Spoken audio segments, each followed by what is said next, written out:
ಕಲಾವಿದರಾಗಿ ಬಂದು ಚಿತ್ರರಂಗಕ್ಕೆ ನಿರ್ಮಾಪಕರಾಗಿ ನಿರ್ದೇಶಕರಾಗಿದ್ದೀರಿ ಅನಿಸುತ್ತೆ. ಇನ್ನಾಗಿಲ್ಲ, ಇನ್ನು ಮುಂದಕ್ಕೆ ಆಗಬೇಕು ಅನ್ನೋ ಆಸೆ ಇದೆ ಅಂತ ಗೊತ್ತು. ಆಗಲಿ ಆದಷ್ಟು ಬೇಗ. ಸೊ ಒಂದು ಕಲಾವಿದನಾಗಿ ಬಂದು ಹಲವಾರು ಪಾತ್ರಗಳಲ್ಲಿ ಎಷ್ಟೋ ವರ್ಷಗಳಿಂದ ಒಂದು 250 ಚಿತ್ರಗಳನ್ನು ಅವರು ಚಿತ್ರರಂಗಕ್ಕೆ ಕೊಟ್ಟಿದ್ದಾರೆ. ನನಗೆ ಸುಂದರರಾಜ್ ರವರ ಬಗ್ಗೆ ಹೇಳಬೇಕು ಅಂದರೆ ನನಗೆ ತುಂಬ ಆತ್ಮೀಯರು ಒಬ್ಬ ಕಲಾವಿದರಾಗಿ ಮಾತ್ರ ಅಲ್ಲ, ಒಬ್ಬ ಕಲಾವಿದನಾಗಿ ಬಂದು ನನ್ನ ಕೆಲಸ ಒಬ್ಬ ಕಲೆ ಚಿತ್ರರಂಗದಲ್ಲಿ ಪಾತ್ರ ಮಾಡೋದು ಅಷ್ಟೇ ಅಂತ ಎಷ್ಟೋ ಜನ ಸೀಮಿತವಾಗಿ ಅಯ್ಯೋ ಸಾಕಪ್ಪ ನನಗೆ ಅಂತಾರೆ. ಬಟ್ ಸುಂದರರಾಜ್ ಕಲಾವಿದರಾಗಿ ಮಾತ್ರ ತೊಡಗಿಸ್ಕೊಂಡಿಲ್ಲ, ಅವರು ಚಿತ್ರರಂಗದ ಹಲವಾರು ಸಂದರ್ಭಗಳಲ್ಲಿ ಚಿತ್ರರಂಗನ ಬೆಳೆಸುವಂಥ ಒಂದು ಸಂದರ್ಭ ಬಂದಾಗ ಮುಂದೆ ನಿಂತುಕೊಂಡು ಚಿತ್ರರಂಗದ ಏನೇ ಕಷ್ಟ ಸುಖಗಳಲ್ಲಿ ಭಾಗಿಯಾಗಿ ಆ ಸಂದರ್ಭದಲ್ಲಿ ಅದನ್ನೆಲ್ಲ ನಿಭಾಯಿಸ್ತಾ ಚಿತ್ರರಂಗನ ಯಾವ ರೀತಿ ಮುಂದಕ್ಕೆ ತಂದರು ಅನ್ನೋದನ್ನು ನನ್ನ ಕಣ್ಣು ಮುಂದೆ ನಾನು ಅವ್ರ ಜೊತೆಯಲ್ಲಿದ್ದು ನೋಡಿದ್ದೀನಿ. ನಾನು ಇದು ಯಾವತ್ತಿಗೂ ಮರೆಯೋಕ್ಕಾಗೋದಿಲ್ಲ. ನಾನು ಒಂದು ಕಲಾವಿದರಾಗ್ಬೋದು, ನಾನು ಒಂದು ಕಲಾವಿದರ ಸಂಘದಿಂದ ಅಂದರೆ ಅಣ್ಣವರಿದ್ದಾಗಿಂದ ನೋಡ್ಕೊಂಡು ಬಂದಿದ್ದೀನಿ. ಆ ಸಂದರ್ಭಗಳಲ್ಲಿ ಎಷ್ಟು ಕಷ್ಟಪಟ್ಟು ಒಂದು ಕಲಾವಿದರ ಭವನ ಕಟ್ಟೋದಾಗಲಿ, ಕಲಾವಿದರ ಸಂಘ ಕಟ್ಟಬೇಕು, ಅದನ್ನು ಹಿರಿಯರ ಒಂದು ಆಶೀರ್ವಾದ ಮತ್ತು ಅವರ ಅನಿಸಿಕೆಗಳನ್ನು ಚಿತ್ರರಂಗಕ್ಕೆ ಯಾವ ರೀತಿ ಅಳವಡಿಸ್ಕೊಂಡು ಚಿತ್ರರಂಗನ ಬೆಳೆಸಬೇಕು ಅನ್ನೋದನ್ನು ನಾನು ತುಂಬ ಹತ್ತಿರದಿಂದ ನೋಡಿದ್ದೀನಿ. ಸುಂದರರಾಜನ ಒಂದು ನನಗೆ ತುಂಬ ಹತ್ತಿರದಿಂದ ಅಂತ ಹೇಳ್ತಾ ಇರೋದಕ್ಕೋಸ್ಕರ ನಿಮಗೂ ಗೊತ್ತಾಗಲಿ ಅಂತ ಹೇಳ್ತೀನಿ. ಕಲಾವಿದರ ಭವನ ಕಟ್ಟಬೇಕು ಅನ್ನೋ ಒಂದು ಸಂದರ್ಭದಲ್ಲಿ ಈ ಚಿತ್ರರಂಗಕ್ಕೆ ಒಬ್ಬ ಕಲಾವಿದರ ಸಂಘ ಕಟ್ಟಬೇಕು ಅನ್ನೋ ರಾಜ್ಕುಮಾರ್ ಅವರ ಆಸೆ, ಅಂಬರೀಷ್ ಅವರ ಆಸೆ, ವಿಷ್ಣು ಸರ್ ಆಸೆ ಎಲ್ಲ ಇದ್ದಾಗ ಬಂದು ನಿಂತ್ಕೊಂಡು ಕೋರ್ಟು ಕಚೇರಿ ಮತ್ತೆ ದುಡ್ಡು ಕಾಸು ಎಲ್ಲ ಕೈಯಿಂದ ಹಾಕ್ಕೊಂಡು ಖರ್ಚು ಮಾಡಿಕೊಂಡು ಆ ಕಲಾವಿದರ ಭವನಕ್ಕೆ ಯಾವ ರೀತಿ ನಾವು ಕಟ್ಟಬೇಕು, ನಿಲ್ಲಿಸಬೇಕು ಅನ್ನೋದನ್ನು ನಾನು ಕಣ್ಮುಂದೆ ನೋಡಿ ನನಗೆ ನಿಜವಾಗ್ಲೂ ಹೇಳ್ತೀನಿ, ಅದು ತುಂಬ ಕಮ್ಮಿ ನಮ್ಮಲ್ಲಿ ಆ ಥರ ಒಂದು ಜವಾಬ್ದಾರಿ ತಗೊಂಡು ಜವಾಬ್ದಾರಿ ಸ್ಥಾನದಲ್ಲಿ ನಿಂತ್ಕೊಂಡು. ಆ ಜವಾಬ್ದಾರಿ ಸ್ಥಾನ ಅಂದಾಗ ಎಲ್ರಿಗೂ ಗೊತ್ತು, ಅದರಲ್ಲಿ ಬೈಯೋರು ಇರ್ತಾರೆ, ಹೊಗಳೋರು ಇರ್ತಾರೆ. ಸೊ ಎಲ್ಲ ತಗೊಂಡು ಅದರಲ್ಲೂ ಇಷ್ಟು ಚಿತ್ರಗಳು ಮಾಡಿರೋದು ಯಾರೋ ನಮ್ಮ ಸ್ನೇಹಿತರು ಹೇಳ್ತಾ ಇದ್ರು, ಅವೆಲ್ಲ ಟೈಮ್ ಬರೀ ಕಲಾವಿದನಾಗಿ ನಟಿಸಿದ್ರೆ ಇನ್ನೂ ಹಲವಾರು ಚಿತ್ರಗಳನ್ನು ಮಾಡ್ತಾಯಿದ್ರು ಸುಂದರರಾಜ್ ಅಂತ. ನಿಜಾನೇ ಅದು. ಸೊ ಅವರಿಗೆ ಈ 250 ಚಿತ್ರಗಳು ಒಂದು ದೊಡ್ಡ ಯಶಸ್ವಿ ತರಲಿ. ಹಾಗೆ ನಿರ್ಮಾಪಕರು, ನಿರ್ದೇಶಕರಿಗೆ ಮತ್ತು ಆ ಚಿತ್ರದಲ್ಲಿ ಕಲಾವಿದರಾಗಲಿ ತಂತ್ರಜ್ಞರಾಗಲಿ ಎಲ್ರಿಗೂ ಒಳ್ಳೆಯದಾಗಲಿ ಅಂತ ಈ ಸಂದರ್ಭದಲ್ಲಿ ನಾನು ದೇವರಲ್ಲಿ ಪ್ರಾರ್ಥನೆ ಮಾಡ್ಕೊಳ್ತೀನಿ. ಈ ಚಿತ್ರ ದೊಡ್ಡ ಯಶಸ್ವಿ ಆಗಲಿ ಅಂತ. Thank you. ಈಗ ನಾನು ಎಲ್ರಿಗೂ ನಮಸ್ಕಾರ. ನನಗಿವತ್ತು ಮೊದಲನೇದಾಗಿ ತುಂಬ ಖುಷಿ ಆಗ್ತಿರೋ ವಿಷಯ ಏನಂದರೆ, ಯೂಶಲಿ ಒಂದು ಸ್ಟಾರ್ ನಟರ ಪ್ರೆಸ್ ಮೀಟಲ್ಲಿ ಒಂದು ಫುಲ್ ಹೌಸ್ನ ನೋಡ್ತೀವಿ. ಇವತ್ತು ನನ್ನ ತಂದೆ ಮಾಡಿರೋ ಚಿತ್ರದ ಒಂದು ಪ್ರೆಸ್ ಮೀಟ್ಗೆ ನೀವು ಎಲ್ಲರೂ ಬಂದು ಇಷ್ಟು ಚೆನ್ನಾಗಿ ಸಪೋರ್ಟ್ ಮಾಡ್ತಿದ್ದೀರಾ. Thank you very much. ನಾನು ಮನಸ್ಫೂರ್ತಿಯಾಗಿ ಪ್ರತಿಯೊಬ್ಬರಿಗೂ ಥ್ಯಾಂಕ್ಸ್ ಹೇಳಕ್ಕೆ ಇಷ್ಟಪಡ್ತೀನಿ. ಯಾಕಂದರೆ ನಾವು ಪ್ರತಿ ಸತಿ ಒಂದು ಪ್ರೆಸ್ ಮೀಟಿಗೆ ಹೋಗಬೇಕಾದ್ರೆ ಯಾರಾದರೂ ಒಂದು ವೆಟರನ್ ಆ್ಯಕ್ಟರ್ ಒಂದು ಸಿನಿಮಾ ಮಾಡಿದ್ದಾರೆ ಅಂದಾಗ ಕೆಲವು ಸತಿ ಮಾಧ್ಯಮದವ್ರು ಅಲ್ಲಿ ಬರಲ್ಲ ಅನ್ನೋ ಕೆಲವು ಕಂಪ್ಲೇಂಟ್ಸ್ ಬಂದಿರೋದನ್ನ ನಾನು ಕೇಳಿದ್ದೀನಿ, ಕೆಲವು ಕಡೆ ನೋಡಿದ್ದೀನಿ.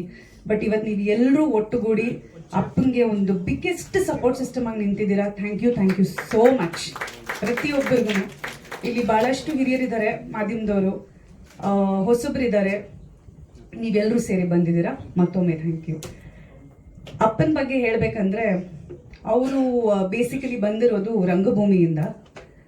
ಸೊ ರಂಗಭೂಮಿ ಅಂದಿದ ತಕ್ಷಣ ಅಲ್ಲಿ ವ್ಯವಹಾರ ಇರಲ್ಲ, ಯಾವತ್ತಿದ್ರೂ ಬರೀ ನಟನೆಗೆ, ಕ್ರಿಯೇಟಿವಿಟಿಗೆ, ಮತ್ತು ಹೆಚ್ಚಾಗಿ ನಾವು ಮನಸ್ಸಿಂದನೇ ಯೋಚನೆ ಮಾಡೋದು, ತುಂಬ ಬುದ್ಧಿ ಉಪಯೋಗಿಸಲ್ಲ ಅಲ್ಲಿ. We are always thinking about art and things related to art. ನಮ್ಮ ತಂದೆ ಅದೇ ಬ್ಯಾಕ್ಗ್ರೌಂಡಿಂದ ಬಂದಿರೋದ್ರಿಂದ ಅವ್ರು ಯಾವತ್ತೂ ಸಿನಿಮಾ ಬಗ್ಗೆ ಆಗಿರ್ಬೋದು, ಅವರ ಪಾತ್ರಗಳ ಬಗ್ಗೆ ಆಗಿರ್ಬೋದು ವ್ಯಾವಹಾರಿಕವಾಗಿ ಯೋಚನೆ ಮಾಡಿದ್ದೇ ಇಲ್ಲ, ಇವತ್ತಿಗೂ ಮಾಡ್ತಿಲ್ಲ. ಅದೇ ಇರಬೇಕು. ಆ ಒಂದು ಕಾರಣನೇ ಅವ್ರನ್ನ ಇಷ್ಟು ದೂರ ಕರ್ಕೊಂಡ್ ಬಂದಿರೋದು ಸಿನಿಮಾ ರಂಗದಲ್ಲಿ, ಎಸ್ಪೆಷಲಿ ಕನ್ನಡ ಚಿತ್ರರಂಗದಲ್ಲಿ. ನಾನು ಅಪ್ಪ ಇವಾಗ ತಾನೇ ಕಾರಲ್ಲಿ ಕೂತ್ಕೊಂಡು ಮಾತಾಡ್ತಿದ್ದೆ, ಅವಾಗ ಆಸ್ ಯೂಶುವಲ್ ಧ್ರುವ ರೇಗ್ಸಕ್ಕೆ ಸ್ಟಾರ್ಟ್ ಮಾಡಿದ್ರು. ಸೊ ಆ ಟೈಮಲ್ಲಿ ಯಾವ್ಯಾವ ಸಿನಿಮಾ ಅನ್ನೋದ್ರ ಬಗ್ಗೆ ಎಲ್ಲ ಮಾತಾಡ್ಬೇಕಾದ್ರೆ ಅಪ್ಪಗೆ ಹೇಳಿದ್ರು, ಲಿಫ್ಟ್ ಮ್ಯಾನ್ ಬಂದು ನನ್ನ 200ನೇ ಸಿನಿಮಾ ಆಗಿತ್ತು ಅಂತ. ನಾನು ಇದು 250 ಸಿನಿಮಾ ಅಂದ್ರೆ ನೀನೊಂದು 3-4 ವರ್ಷದಲ್ಲಿ 50 ಫಿಲ್ಮ್ಸ್ ಮುಗಿಸ್ಬಿಟ್ಯಾ ಅಂತ. 10 ವರ್ಷದಲ್ಲಿ 50 ಸಿನಿಮಾ ಮುಗಿಸ್ಬಿಟ್ಯಾ? ಯಾವ ಗ್ಯಾಪ್ ಅಲ್ಲಪ್ಪ, ನಾವೆಲ್ಲ ಒಂದೇ ಮನೇಲಿ ತಾನೇ ಇದೀವಿ, ನೀನ್ ಯಾವಾಗ ಶೂಟಿಂಗ್ ಹೋದೆ, ನೀನ್ ಯಾವ ಸಿನಿಮಾ ಮಾಡಿದೆ ನನಗೆ ಗೊತ್ತೇ ಆಗ್ಲಿಲ್ಲ ಅಂತ. ಅಂದ್ರೆ ಅವ್ರು ಅಷ್ಟು ಏನಂತಾರ, ಈ so passionate about films and film making. And ಅವ್ರಿಗೆ ಪ್ರತಿದಿನ ಕೆಲಸ ಮಾಡ್ಬೇಕು ಅಂತ ಆಸೆ, ಪ್ರತಿದಿನ ಸೆಟ್ಗೆ ಹೋಗ್ಬೇಕು ಅಂತ ಆಸೆ. ಅವ್ರ ಕೆಲಸ ಇಲ್ದಾಗ ನನ್ನ ಜೊತೆ ಬಂದಿರ್ತಾರೆ ಸೆಟ್ಟಲ್ಲಿ ಕೂತ್ಕೊಳ್ಳೋಕೆ ಸುಮ್ಮನೆ. ಸೊ ಅಷ್ಟು ಅವ್ರಿಗೆ ಸಿನಿಮಾ ಅಂದ್ರೆ ಹುಚ್ಚು. ಅದು ಪ್ರಾಬಬ್ಲಿ ಎಲ್ಲೋ ಪಬ್ಲಿಕ್ ಅಷ್ಟು ಗೊತ್ತಾಗಿಲ್ಲ ಅನ್ಸತ್ತೆ, ಯಾಕಂದ್ರೆ ಅವ್ರು ಯಾವತ್ತೂ ಅದನ್ನ ಒಂಥರ ಪಬ್ಲಿಸೈಸ್ ಮಾಡ್ಕೊಳ್ಳೋದಾಗಿರ್ಲಿ, ಅದನ್ನ ಒಂದು ಸೆಲ್ಫ್ ಪ್ರೊಕ್ಲೇಮ್ ಮಾಡ್ಕೊಳ್ಳೋದಾಗಿದ್ದು ಇಷ್ಟು ವರ್ಷ ಮಾಡೇ ಇಲ್ಲ ಅವರು. ಬಟ್ ಇವತ್ತು ಎಲ್ಲೋ ಒಂದು ಕಡೆ ಇದನ್ನೆಲ್ಲ ನೋಡಿದಾಗ, ಇವತ್ತು ಅವ್ರ ಬಗ್ಗೆ ಮಾತಾಡಿರೋ VT ನೋಡಿದಾಗ ನನಗೆ ಎಷ್ಟು ಹೆಮ್ಮೆ ಆಯ್ತು ಅಂದ್ರೆ, ಮೇ ಬಿ ಟೈಮ್ ತಗೊಳುತ್ತೆ ಸಕ್ಸಸ್ಗೆ, ಬಟ್ ಸಕ್ಸಸ್ ಇಸ್ ಡೆಫಿನೆಟ್. ಅದನ್ನ ಪ್ರಾಮಾಣಿಕವಾಗಿ ನಮ್ಮ ಪ್ರಯತ್ನ ನಾವು ಮಾಡ್ತಾ ಬಂದ್ರೆ, if not today, in the next 10 days or 100 days, ಯಾವಾಗ್ಲೂ ಒಂದ್ಸತಿ ನಾವು ಮಾಡಿರೋ ಆ ಪ್ರಾಮಾಣಿಕ ಪ್ರಯತ್ನಕ್ಕೆ ಒಂದು ಪ್ರತಿಫಲ ಸಿಕ್ಕೇ ಸಿಗುತ್ತೆ ಅನ್ನೋದು, he is the biggest example in my life. ನಾನು ಎಲ್ಲ ಕಡೆ ಹೇಳ್ತಿದ್ದೆ ನಮ್ಮಮ್ಮ ಇನ್ಸ್ಪಿರೇಷನ್ ಅಂತ, ಇವತ್ತು ಚೇಂಜ್ ಮಾಡ್ತಾ ಇದ್ದೀವಿ. ಇದ್ಮೇಲಿಂದ ನಮ್ಮ ಅಪ್ಪನೇ ನನಗೆ ಇನ್ಸ್ಪಿರೇಷನ್. ಯಾಕಂದ್ರೆ ಆಸ್ ಅನ್ ಆಕ್ಟ್ರೆಸ್ ನನ್ಗೆ ಏನ್ ಅನ್ಸುತ್ತೆ, ಯಾವಾಗ್ಲೂ ನಾನು ಹೀರೋಯಿನ್ ಆಗಿ ಇರಬೇಕು, ಯಾವಾಗ್ಲೂ ನಾನು ಏನಂತಾರೆ ಯಂಗ್ ರೋಲ್ಸ್ ಮಾಡ್ತಿರ್ಬೇಕು, ಯಾವಾಗ್ಲೂ ಲೀಡ್ ಆಕ್ಟ್ರೆಸ್ ಆಗಿರ್ಬೇಕು ಅಂತ. ಬಟ್ ನಮ್ಮ ಅಪ್ಪ ಇವತ್ತು ಏನ್ ಹೇಳ್ಕೊಟ್ಟಿದ್ರು ಗೊತ್ತಾ, ನೀನು ಪೋಷಕ ನಟಿ ಆಗ್ಬೋದು, ನೀನು ಯಾವುದೋ ಒಂದು ಸಣ್ಣ ಪಾತ್ರ ಮಾಡ್ಬೋದು, ಒಂದು ದೊಡ್ಡ ಸಿನಿಮಾಲಿ ಒಂದು ಸಣ್ಣ ಪಾತ್ರ ಮಾಡಿರ್ಬೋದು, ಅಥವಾ ಒಂದು ಸಣ್ಣ ಸಿನಿಮಾಲಿ ಒಂದು ದೊಡ್ಡ ಪಾತ್ರ ಮಾಡಿರ್ಬೋದು, ಬಟ್ ನೀನ್ ಪಾತ್ರಗಳು ಮಾಡ್ತಾ ಹೋಗ್ಬೇಕು. ಯಾವತ್ತೋ ಒಂದು ದಿನ ಈ ತರ you will definitely be the lead actor. So ಇವತ್ತು ಹಿ 75 years old. ಅವರು ಸಿನಿಮಾ ರಂಗಕ್ಕೆ ಬಂದು 50 ವರ್ಷ ಆಯ್ತು. 50 ವರ್ಷದ ನಂತರ ಇವತ್ತು ಚಲನಚಿತ್ರದಲ್ಲಿ ಅವರು he is the hero of his film.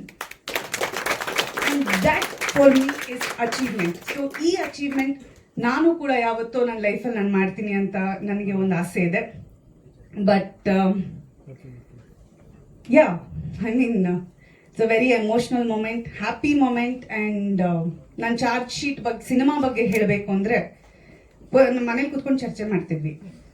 ನಮ್ಮ ಕಾಂತ ಕಾನಲಿ ಅಂತ ಡೈರೆಕ್ಟರ್, ಅವ್ರೊಂದು ಕತೆ ತಗೊಂಡ್ಬಂದಿದ್ರು ನನಗೋಸ್ಕರ. ಅದ್ರ ಬಗ್ಗೆ ಚರ್ಚೆ ಮಾಡ್ಬೇಕಾದ್ರೆ ಅಪ್ಪ ಬಂದ್ರು. ಅವ್ರಿಗೆ ಇದೇ ತರ ಈ ಮಧ್ಯದಲ್ಲಿ ಬಂದು ಒಂದು ಸ್ವಲ್ಪ ನಂದೇಲಿ ಟಿ ನಾರಾಯಣ ಅಂತ ಅವ್ರದ್ದು ಏನೋ ಒಂದು ಕತೆ ಹೇಳಕ್ ಬರ್ತಾರೆ. ಸೊ ನಾನೊಂದು ಸಿನಿಮಾ ಕತೆ ಹೇಳ್ತೀನಿ ಕೇಳಿಸ್ಕೊಳ್ಳಿ ಅಂದ್ರು. ಸರಿ ಓಕೆ, ಇದು ಅಪ್ಪ ಮಗಳ ಕತೆ, ಇದು SK ಉಮೇಶ್ ಅವ್ರದ್ದು, ಅದೆಲ್ಲ ಒಂದು ಬ್ಯಾಕ್ ಗ್ರೌಂಡ್ ಕೊಟ್ಟಾದ್ಮೇಲೆ ಈ ಸ್ಟಾರ್ಟೆಡ್ ನರೇಟಿಂಗ್ ದ ಸ್ಟೋರಿ. ನಾವು ಡಿಸ್ಕಸ್ ಮಾಡ್ಬೇಕಾಗಿರೋ ಸ್ಟೋರಿ ಬಿಟ್ಬಿಟ್ವಿ. ನಾವು ಕೂತ್ಕೊಂಡು ಫುಲ್ಲು ಕೇಳಿಸ್ಕೊಂಡು ಎಲ್ಲ ಆದ್ಮೇಲೆ, ಅಪ್ಪ ಈ ಕತೆ ಸಖತ್ತಾಗಿದೆ ಅಪ್ಪ, ನಾನು ಇದನ್ನ ಮಾಡ್ಬೇಕು ನಿನ್ ಜೊತೆ ಅಂದ ತಕ್ಷಣ ನಗಕ್ ಶುರು ಮಾಡಿದ್ರು. ಏನಕ್ಕೆ ನಗ್ತಿದ್ಯಪ್ಪ ಅಂದ್ರೆ, ಈ ಸಿನಿಮಾ ಶೂಟಿಂಗ್ ಮಾಡಿ ಆಯ್ತು, ಮುಗಿಸಿ ಆಯ್ತು, ನೆಕ್ಸ್ಟ್ ನೀನೇ ಬರ್ಬೇಕಾದ್ರೆ ಆಡಿಯೋ ಲಾಂಚ್ ಕೇಳಿದ್ರು. ಸೊ ಈ ತರ ಸೈಲೆಂಟ್ ಆಗಿ ಒಳ್ಳೊಳ್ಳೆ ಸಿನಿಮಾಗಳನ್ನ ಮಾಡ್ತಾ ನಿಮ್ ಮುಂದೆ ತರ್ತಿದ್ದಾರೆ. So I am very proud. ಇವತ್ತು ಎಲ್ಲರೂ ಹೇಳ್ತಾರೆ ಅಂದ್ರೆ, ಯಂಗ್ಸ್ಟರ್ಸಿಗೆ ಇರೋ ಒಂದು ಮೈಲೇಜ್ ಇವತ್ತು ಒಂದು ವೆಟರನ್ ಆಕ್ಟರ್ಗೆ ನೀವು ಎಲ್ಲರೂ ಕೊಡಬೇಕು ಅಂತ ನಾನು ಕೇಳ್ಕೊತೀನಿ. Because he is ready to work. ಎಷ್ಟೋ ಜನ 40ನೇ ವಯಸ್ಸಿಗೆ 50ನೇ ವಯಸ್ಸಿಗೆ ರಿಟೈರ್ಮೆಂಟ್ ತಗೋತಾರೆ. ಅವರು ರಿಟೈರ್ಮೆಂಟ್ ತಗೊಳ್ಳಲ್ಲ ಅಂತ ಡಿಸೈಡ್ ಮಾಡಿಬಿಟ್ಟಿದ್ದಾರೆ. ಸೊ ನಿಮ್ ಎಲ್ಲರ ಬೆಂಬಲ ಬೇಕು. ಅವರ ಈ ಸಿನಿಮಾನ ನೀವು ಪ್ರತಿಯೊಬ್ಬರ ಮನೆವರೆಗೂ ತಲುಪಿಸ್ಬೇಕು. ಸಿನಿಮಾನ ಬಂದು ಕನ್ನಡಿಗರು, ಬೇರೆ ಭಾಷೆಯವರು ಎಲ್ಲರೂ ಬಂದು ಸಿನಿಮಾನ ಥಿಯೇಟರ್ ಅಲ್ಲಿ ನೋಡ್ಬೇಕು. ಅವ್ರನ್ನ ನಂಬಿ ಬಂಡವಾಳ ಹಾಕಿರೋ ಪ್ರೊಡ್ಯೂಸರ್ಸ್ಗೆ ಲಾಭ ಆಗಬೇಕು. ಕನ್ನಡ ಚಿತ್ರರಂಗಕ್ಕೆ ಇಂಥ ಒಂದು ನಟ ಇದ್ದಾರೆ, ಒಳ್ಳೆ ಪ್ರೊಡ್ಯೂಸರ್ಸ್ ಇದ್ದಾರೆ, ಇಂಥ ನಟನ ಮೇಲೆ ನಂಬಿಕೆ ಇಟ್ಟು ಸಿನಿಮಾ ಮಾಡಿರುವಂತ ಒಂದು ಅದ್ಭುತವಾದ ಡೈರೆಕ್ಟರ್ ವೆಂಕಟ್ ಭಾರದ್ವಾಜ್ ಅವರು ಆಕ್ಚುಲಿ ಒಂದು 15-20 ಸಿನಿಮಾ ಮಾಡಿದ್ದಾರೆ. ಎಂತ ಒಳ್ಳೊಳ್ಳೆ ಸಿನಿಮಾಗಳು ಮಾಡಿದ್ದಾರೆ ಅಂದ್ರೆ, ಇಟ್ ನೀಡ್ಸ್ ಆಡಿಯನ್ಸ್. ಜನ ಬಂದು ನಮ್ಮಂಥವ್ರನ್ನ ಸಪೋರ್ಟ್ ಮಾಡಿ ಅವ್ರನ್ನ ಬೆಳೆಸಿ ಇವತ್ತು ಎಲ್ಲರೂ ಈ ರೀತಿ ಬೆಂಬಲ ತೋರಿಸ್ತಿರೋದು. ಅವ್ರ ಸಿನಿಮಾ ರಿಲೀಸ್ ಆಗೋವರೆಗೂ ನಿಮ್ಮ ಬೆಂಬಲ ತೋರಿಸಿ ಅಂತ ನಾನು ಕೇಳ್ಕೊತೀನಿ. Thank you so much. ಎಲ್ಲ ಪತ್ರಕರ್ತರಿಗೆ, ಮಾಧ್ಯಮ ಮಿತ್ರರಿಗೆ, ಈ ಕಾರ್ಯಕ್ರಮನ ವೀಕ್ಷಿಸ್ತಿರೋ ಎಲ್ಲ ತಾಯಂದಿರಿಗೆ, ಎಲ್ಲ ಹಿರಿಯರಿಗೆ, ಎಲ್ರಿಗೂ ನಮಸ್ಕಾರ. ವೇದಿಕೆ ಮೇಲೆ ಎಲ್ಲ ಹಿರಿಯ ಕಲಾವಿದರು ಇದ್ದಾರೆ, ಎಲ್ಲ ದಿಗ್ಗಜರು ಅಂತಲೇ ಹೇಳ್ಬೋದು. ನಾವೆಲ್ಲ ರಿಯಲ್ ಲೈಫಲ್ಲಿ ಹೀರೋ ಆದರೆ, ಇಲ್ಲೊಬ್ರು ರಿಯಲ್ ಲೈಫಲ್ಲಿ ಹೀರೋ ಇದ್ದಾರೆ. ಆ ಬೇಸ್ಡ್ ಮೇಲೆನೆ ಒಂದು ಕತೆ ಮಾಡಿದ್ದಾರೆ, ಚಾರ್ಜ್ ಶೀಟ್ ಅಂತ. That is S K. ಉಮೇಶಣ್ಣ. ಸೊ ಈ ಚಿತ್ರದ ಸಾಂಗ್ ನೋಡಿದ ತಕ್ಷಣ ಸಿನಿಮಾ ನೋಡಬೇಕು ಅನ್ಸುತ್ತೆ. ಏನಕ್ಕೆ ಅಂದರೆ, ಅಂಕಲ್ ಬಾಡಿ ಲ್ಯಾಂಗ್ವೇಜ್ ನಂಗೆ ತುಂಬ ಚೆನ್ನಾಗಿ ಗೊತ್ತು. ಅವ್ರ ಕೈಯೆಲ್ಲ ಹಿಂಗೆಲ್ಲ ಶಿವರ್ ಆಗೋದು ಅಥವಾ ಅಷ್ಟು ಸ್ಲೋ ಆಗಿ ನಡೆಯೋದು ಅದೆಲ್ಲ ಇಲ್ಲ. ಬಟ್ ಕ್ಯಾರೆಕ್ಟರ್ ಅಂತ ಬಂದಿದ ತಕ್ಷಣ ಆ ಇನ್ವಾಲ್ವ್ಮೆಂಟು ಏನೂ ಗ್ರ್ಯಾಂಟೆಡ್ ಆಗಿ ತಗೊಳ್ಳಲ್ಲ. ಅಂದರೆ ಒಂದು ಪಾತ್ರನೂ ಅಷ್ಟು ಇನ್ವಾಲ್ವ್ ಆಗಿ ಮಾಡ್ತಾರೆ ಅನ್ನೋದೇ ಒಂಥರ ಖುಷಿ ವಿಚಾರ. ಆ್ಯಂಡ್ ಈ ಇಂಡಸ್ಟ್ರಿಯಲ್ಲಿ ಶಾರ್ಟ್ ಕಟ್ ಅನ್ನೋದೇ ಇಲ್ಲ. ನೀವು ಸಸ್ಟೇನ್ ಆಗಬೇಕು ಅಂದರೆ ನಿಜವಾಗ್ಲೂ ಒಂದೇ ರೀತಿ, ಒಂದೇ ದಾರಿ, that is talent and hard work. ಅದಿರೋದಕ್ಕೇ ಅಂಕಲು ಇವತ್ತು 250ನೇ ಚಿತ್ರ ಮಾಡ್ತಾ ಇರೋದು. ಸೊ ಅದೆಲ್ಲ ಬಿಡಿ, ನಾವು ಅದನ್ನೆಲ್ಲ ಹೇಳೋಕ್ಕೆ ಇಲ್ಲ. ನಾನು 250ನೇ ಚಿತ್ರ ಅಂತಲ್ಲ, ಯಾಕೆಂದ್ರೆ ನಾನು ಇನ್ನೂ 6 ಚಿತ್ರನೂ ಆಗಿಲ್ಲ. ಇನ್ನೊಂದು 7 ಜನ ಆದಮೇಲೆ ಎಲ್ಲ ಟೋಟಲ್ ಮಾಡಿದ್ರು 250 ಆಗಬಹುದೋ ಏನೋ.